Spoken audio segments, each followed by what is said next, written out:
నీ పాపాలను తొలగించడానికి యేసుప్రభు నీ కోసం ఏం చేశాడు నాన్న? అయ్యా ఇప్పుడు పెట్టు మైకు. నా కోసం రక్తం దారబోసాడు.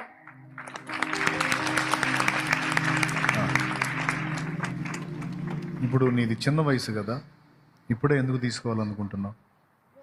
రేపు నేను ఉంటానో ఉండనో నాకు తెలీదు, అందుకనే దేవుడి సన్నిధిలో బాప్టిజం తీసుకుంటున్నాను. 11 సంవత్సరాలు ఒక చిన్న బిడ్డ ఇస్తున్న సాక్ష్యం అది.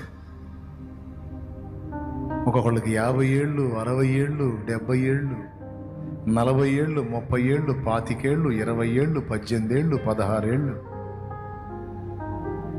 వాళ్ళకి రాలా సిగ్గు ఎన్ని చెప్పినా. వాళ్ళు అంతే చెబుతారులే, మనం అప్పుడే సత్తామైంది. ఆ 11 ఏళ్ళ చిన్నోడికి వచ్చింది. ఇంకొక చిన్నోడు ఉన్నాడు, వాడిని